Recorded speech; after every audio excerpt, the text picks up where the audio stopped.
प्रिय बच्चों नमस्कार। भूगर्भिक प्लेटों के बारे में हम पढ़ रहे थे। हमारी जो पृथ्वी पर कुल 7 बड़ी भूगर्भिक प्लेटें हैं, जैसा कि आपको चित्र में दिखाई दे रही हैं। उत्तरी अमेरिकी प्लेट और दक्षिणी अमेरिकी प्लेट को यदि मिला दे तो 6 प्लेटें माने जाते हैं, लेकिन नवीन संशोधनों के तहत प्रमुख बड़ी प्लेटें हैं वो 7 मानी गई हैं, जो आपके सामने चित्र में स्पष्ट दिखाई दे रही हैं। और कुछ छोटी प्लेटें हैं, लगभग 16 छोटी प्लेटों का अब तक जो आकलन किया गया है। और बड़ी प्लेटों में इंडो ऑस्ट्रेलियन प्लेट जिसमें भारत की स्थिति है, इन सब के बारे में पढ़ेंगे। तो ये जो प्रमुख प्लेटें हैं इनको 3 श्रेणियों में, 3 वर्गों में विभाजित किया गया है।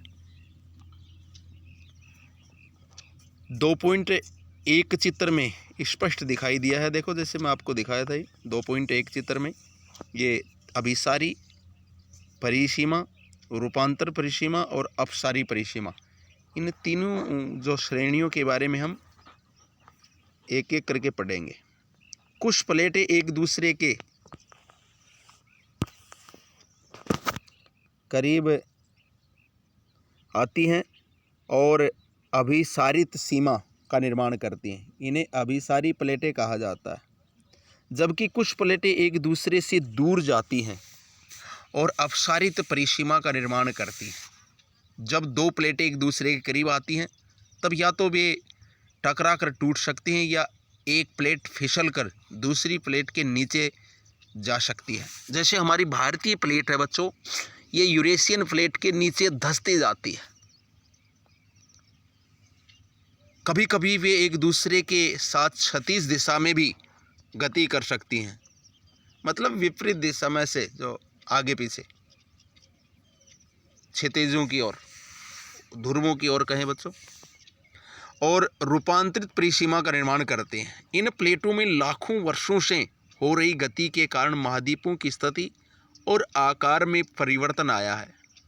भारत की वर्तमान स्थलाकृति का विकास भी इस प्रकार की गतियों से प्रभावित होता है। बच्चों, कभी हमारा जो भारत था वो मकर रेखा के आसपास हुआ करता था। हमारे जो भारत की जो भौगोलिक स्थिति है वहाँ से मकर रेखा गुजरती थी, लेकिन लगातार उत्तर की ओर खिसकने के कारण हमारी जो वर्तमान स्थिति है ये ऐसी है कि बच्चों कर्क रेखा भारत के बीचों बीच गुजरती है।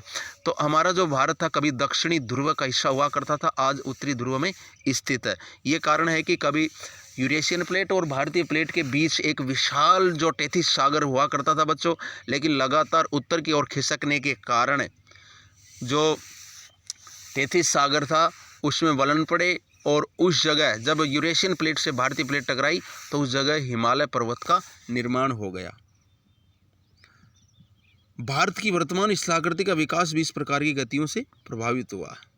विश्व के अधिकतर ज्वालामुखी और भूकंप संभावित क्षेत्र प्लेट के किनारों पर स्थित है, लेकिन कुछ प्लेट के अंदर भी पाए जाते हैं। लेकिन अधिकांश प्लेटों के किनारों, बट बच्चों इसमें भौगोलिक भाषा में इसे पार्श्व कहा जाता है। प्लेट पार्श्व, प्लेटों के किनारे, ओड छोर जो भी समझे आप, वहाँ पर क्योंकि वो कमज़ोर पक्ष होते हैं। अब जैसे यूरेशियन प्लेट है, उससे हमारी भारतीय प्लेट टकराती है, तो जहाँ भारतीय प्लेट और यूरेशियन प्लेट जहाँ मिलती है वो कमज़ोर क्षेत्र होते हैं, वो प्लेट पार्श्व होते हैं। जैसे वहाँ पर हमारा जो हिमालय पर्वत है स्थित है और उसी क्षेत्रों में भूकंप और ज्वालामुखी अधिक आते हैं। तो भूकंप हमारे जो उत्तरी क्षेत्र में, हिमालय क्षेत्र में अधिकांश आने का यही एक प्रमुख कारण माना जाता है, प्लेट विवर्तने की, अर्थात प्लेटों का खिसकाव। सबसे प्राचीन भूभाग अर्थात प्रायद्वीपीय भारत गोंडवाना भूमि का एक हिस्सा हुआ करता था। गोंडवाना भूभाग के विशाल क्षेत्र में भारत, ऑस्ट्रेलिया, दक्षिणी अफ्रीका तथा अमेरिका तथा अंटार्कटिका के क्षेत्र शामिल थे। संवहनीय धाराओं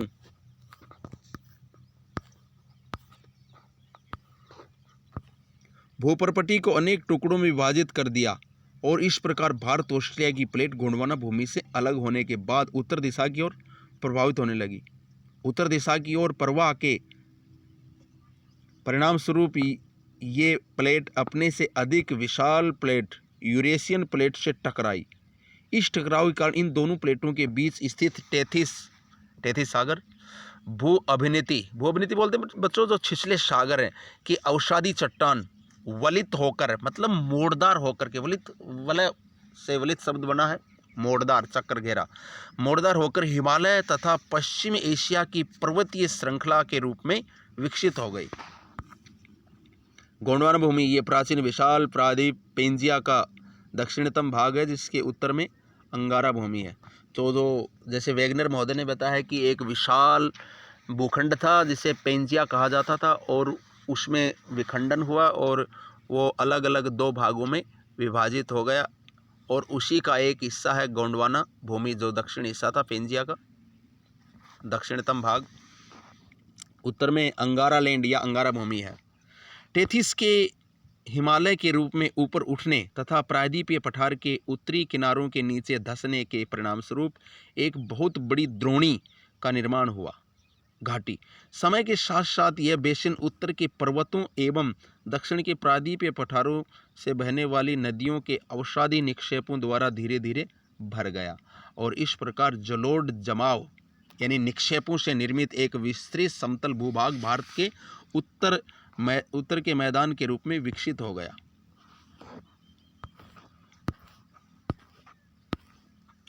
भारत की भूमि बहुत अधिक भौतिक विभिन्नताओं को दर्शाती है। भूगर्भिक तौर पर प्रायद्वीपीय पठार पृथ्वी की सतह का प्राचीनतम भाग है। इसे भूमि का एक बहुत ही स्थिर भाग माना जाता था। पहले ये माना जाता था कि दक्षिणी जो पठार है, दक्षिण का पठार, वो बहुत स्थिर है, हालांकि उसमें कोई हलचल नहीं होती। लेकिन जो लातूर महाराष्ट्र में आई भूकंप ने इस बात को ये सिद्ध कर दिया कि ये स्थिर नहीं है, यहाँ पर भी मतलब भूकंप आदि जो हलचलें हैं ना, वो प्लेट विवर्तन की आदि वो घटनाएं घट सकती हैं। परंतु हाल ही के भूकंपों ने इसे गलत साबित कर दिया। हिमालय और उत्तरी मैदान हाल में बनी स्थलाकृतियाँ हैं। भूगर्भ वैज्ञानिकों के अनुसार हिमालय पर्वत एक अस्थिर भाग है। मतलब बच्चों ये हिमालय पर्वत आज भी उत्थान की ओर है, लगातार ये इसमें मतलब उत्थान होता रहता है, हलचल होती रहती है। हिमालय की पूरी पर्वत श्रृंखला एक युवा स्थलाकृति को दर्शाती है, जिसमें ऊंचे शिखर, गहरी घाटियां तथा तेज बहने वाली नदियां उपस्थित हैं। उत्तरी मैदान जलोढ़ निक्षेपों से बना है। जलोढ़ जमाव होते ना, निक्षेप डिपॉजिट, उनसे बना है। प्रायद्वीपीय पठार आग्नेय तथा रूपांतरित शैलों वाली कम ऊंची पहाड़ियों एवं चौड़ी घाटियों से बना है। और कल बच्चों में आपको पढ़ाऊंगा मुख्य भौगोलिक वितरण, अर्थात भारत की जो अलग अलग जो भौगोलिक क्षेत्र हैं उनके बारे में। धन्यवाद।